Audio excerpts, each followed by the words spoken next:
После драматического поворота событий тигрица-мать оказалась беспомощной и не смогла защитить своего детеныша от опасности. Когда казалось, что вся надежда потеряна, посмотрите, кто пришел на помощь. То, что произошло дальше, поразит вас. Странный звук нарушил привычное спокойствие.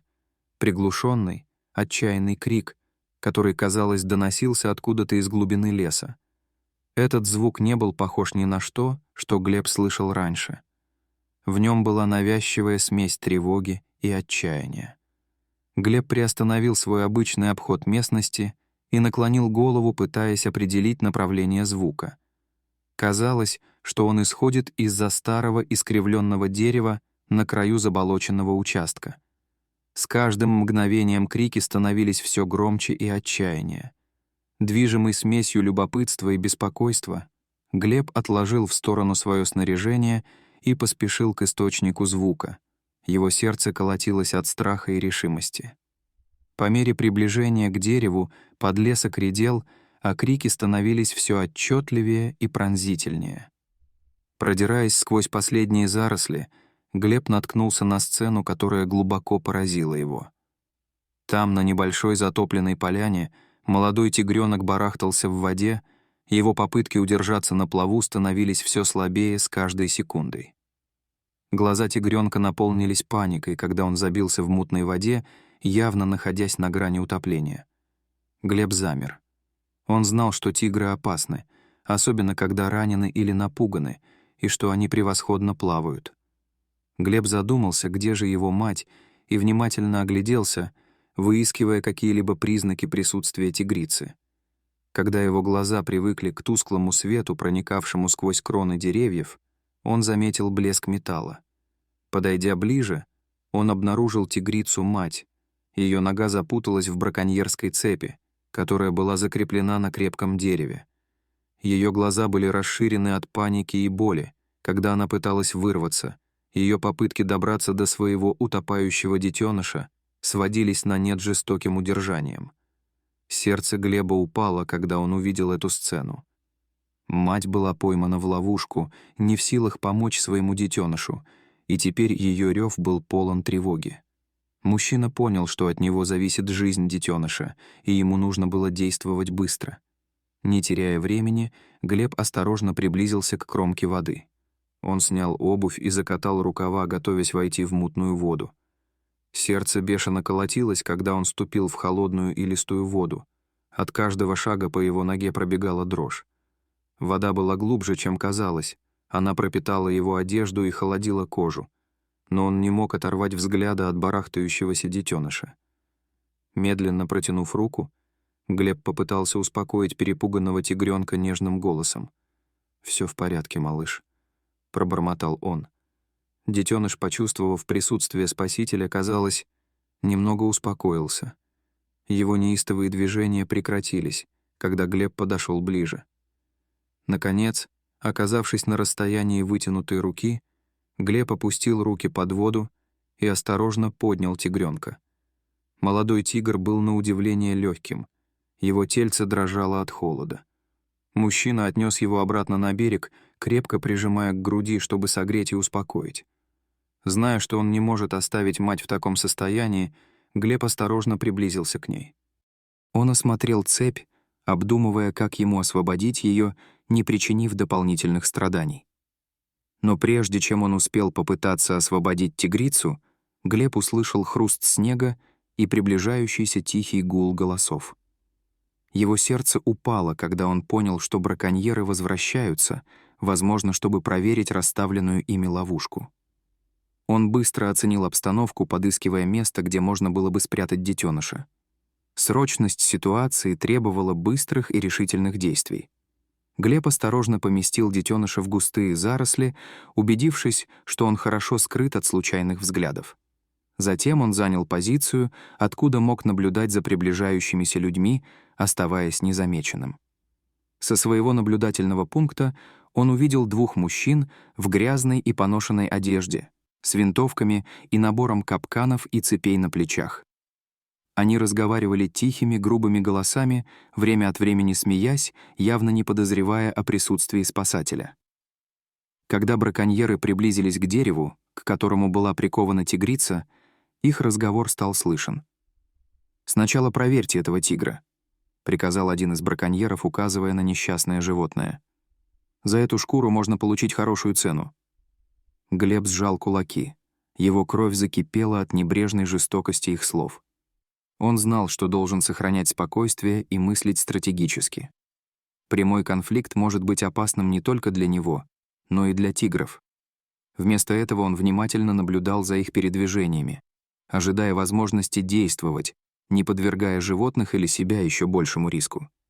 Браконьеры приблизились к тигрице, которая зарычала и натянула цепь, когда они приблизились. Один из мужчин вытащил связку ключей, вероятно, чтобы проверить надежность капкана.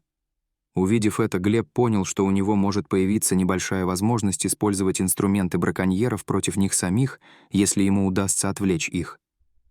Он молча поднял маленький камешек и бросил его в кусты подальше от того места, где прятался детеныш. Звук привлек внимание браконьеров, и они повернулись на шум, подняв ружья. «Что это было?» Один из них что-то прошептал. «Пошли, проверим», — сказал другой, кивая в сторону источника шума. Когда они на мгновение отвернулись, Глеб воспользовался своим шансом. Он двигался, быстро пригибаясь и оставаясь незамеченным, и добрался до того места, где браконьеры оставили на земле свое снаряжение. Он быстро нашел тяжелый гаечный ключ, подходящий для взлома капкана. Как раз, когда он собирался вернуться к тигрице, он услышал, что браконьеры возвращаются, ничего не найдя в кустах. Понимая, что время на исходе, Глеб принял смелое решение. Он вышел из своего укрытия, держа в руке гаечный ключ. Выражение его лица было решительным. «Покиньте это место», — твердо сказал он, становясь между браконьерами и тигрицей, сидящей на цепи. Но главный браконьер лишь пренебрежительно рассмеялся, и на его губах заиграла ухмылка, когда он оценил одинокую фигуру Глеба. «Ты думаешь, что сможешь вот так просто нас напугать?» Он усмехнулся, крепче сжимая винтовку. «Это наша территория. И этот тигр тоже наш», — сказал браконьер. Глеб стоял твердо, и гаечный ключ в его руке был не просто инструментом, а символом его решимости. «Я не позволю вам забрать ее», — заявил он, и в его голосе прозвучала властность, которая на мгновение заставила браконьеров дрогнуть. Заметив колебания, Глеб взял психологическое преимущество в свои руки. «Оглянитесь вокруг», — продолжил он резким тоном. «Думаете, вы одни наблюдаете за происходящим? Рейнджеры регулярно патрулируют этот район, и им не потребуется много времени, чтобы появиться здесь. Вы действительно хотите рисковать тем, что вас поймают?» Упоминание о рейнджерах заставило браконьеров нервно переглянуться. Они привыкли действовать под покровом секретности, и возможность столкнуться с правоохранительными органами была риском, с которым они не ожидали столкнуться. «Уходите сейчас, и я не буду сообщать об этом», — блефуя добавил Глеб, чтобы ускорить их уход. После напряженной паузы браконьер с ружьем медленно опустил его, не отрывая взгляда от Глеба. «Это не стоит того, чтобы беспокоиться», — неохотно пробормотал он своему напарнику. Бросив последний настороженный взгляд на Глеба, браконьеры отступили, исчезнув в густом подлеске. Как только они скрылись, Глеб глубоко вздохнул, и напряжение спало с его плеч. Он медленно приблизился к тигрице, говоря тихим тоном, чтобы успокоить ее.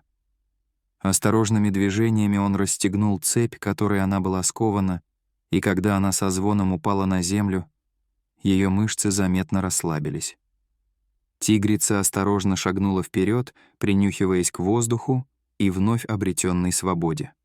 Затем она быстро направилась туда, где был спрятан ее детеныш, издавая тихие и ободряющие крики. Детеныш, услышав голос матери, бросился к ней. Их воссоединение ознаменовалось нежным потыкиванием носом и мурлыканьем. Наблюдая за тем, как тигры медленно уходят, Глеб почувствовал прилив облегчения. Сегодня он хорошо поработал. Он задавался вопросом, увидит ли он когда-нибудь этих величественных созданий снова. Он и не подозревал, что его желание скоро исполнится. Прошло несколько месяцев с тех пор, как Глеб освободил тигрицу от браконьерской цепи. Однажды туманным утром Глеб шел по густому лесу, совершая одно из своих обычных патрулирований. Когда туман начал понемногу рассеиваться, Глеб заметил тоненькую струйку дыма, поднимающуюся в воздух, верный признак лагеря. Глеб низко пригнулся, используя густую листву как укрытие, и осторожно приблизился. Звуки, доносившиеся из лагеря, были заглушены шумом листьев, но когда он приблизился, стали слышны негромкие голоса разговаривающих людей. Глеб остановился, оценивая ситуацию. Он был один и безоружен, если не считать небольшого ножа, который он носил с собой на всякий случай. Подходить ближе было опасно, но ему нужно было знать, кто там находится и что они делают. Глеб осторожно продвигался вперед, пока не смог разглядеть сквозь кусты импровизированный лагерь. Там было 3 мужчин грубоватого вида, сосредоточенных на небольшом костре, на котором висел котелок, в котором они что-то готовили. Вокруг них были разбросаны различные охотничьи принадлежности — капканы, сети и пара ружей, прислоненных к дереву. Глеб лихорадочно соображал. Он знал, что должен действовать, но прямая конфронтация была слишком рискованной. Вместо этого он решил улизнуть, чтобы позже сообщить властям. Как раз в тот момент, когда он тихо пятился с поляны, под его ногой хрустнула ветка. Негромкий звук, но достаточно громкий в предрассветной тишине. Мужчины резко обернулись на шум. Глеб замер, его сердце бешено колотилось в груди. Поняв, что его заметили, он быстро прикинул пути отступления. Когда мужчины схватили ружья и побежали к нему, густой туман, который раньше был помехой, теперь стал его союзником, скрывая его движение, когда он ускользал вглубь леса. Его дыхание было тяжелым, когда он увеличивал расстояние между собой и браконьерами. Как только он подумал, что находится в безопасности, грубая рука схватила его за плечо, развернула и прижала к дереву. От внезапности нападения у него перехватило дыхание, и он попытался прийти в себя. Один из браконьеров, по-видимому, главарь, усмехнулся ему прямо в лицо. «Думал, что можешь шпионить за нами и просто уйти?» Браконьеры были в ярости, обвиняя его в своих недавних неудачах и потерях из-за его усилий по сохранению природы. Когда они связывали ему руки веревками, один из браконьеров сказал: «Ты слишком долго был для нас помехой. Пришло время избавиться от тебя навсегда». Страх охватил Глеба, когда он осознал серьезность своего положения. Браконьеры утащили его поглубже в лес, подальше от любых тропинок, которые могли бы увидеть прохожие. Когда они добрались до уединенного места, главарь браконьеров поднял руку, давая сигнал остановиться. «Этого достаточно. Здесь его никто не найдет», — мрачно сказал он. Пока Глеб готовился к худшему, внезапный шорох в кустах привлек всеобщее внимание. Грозная тигрица появилась из тени. Ее взгляд был прикован к мужчинам, державшим Глеба. За прошедшие месяцы она не забыла человека, который спас ее, узнав его голос и запах. С мощным ревом тигрица бросилась в атаку. Браконьеры, ошеломленные внезапной угрозой, попытались спастись бегством, выпустив из рук Глеба. Убедившись, что они отступили, она обратила свое внимание на Глеба, который пытался развязать веревки. Осторожно приблизившись к нему, она осторожно ткнула носом в веревки. Глеб, поняв ее намерение, позволил ей разорвать оковы зубами. Через несколько мгновений он был свободен. Поднявшись, он повернулся лицом к тигрице. Его сердце было полно благодарности. «Спасибо», — тихо сказал он, неуверенно протягивая руку. Она молча смотрела на него. Ее взгляд был напряженным, но спокойным. В этот момент между человеком и зверем возникло глубокое понимание, взаимное осознание риска, с которым они сталкивались, и защиты, которую они предлагали друг другу. Напоследок, кивнув Глебу, тигрица повернулась и медленно пошла обратно в густую листву. Ее долг был выплачен. В последующие дни Глеб часто ловил себя на том, что смотрит в лес и думает о тигрице. Он знал, что она где-то там. Связь, которая между ними установилась, еще раз показала ему, какое невероятное влияние могут оказывать люди, когда они решают защищать мир природы. Каждый раз, когда Глеб вспоминает этот случай, он улыбается. Ведь ни одно доброе дело не остается без вознаграждения. Дорогие зрители, что вы думаете об этой истории? Расскажите, пожалуйста, в комментариях. А если вам понравилось это видео, то ставьте лайк и подписывайтесь на наш канал. До свидания.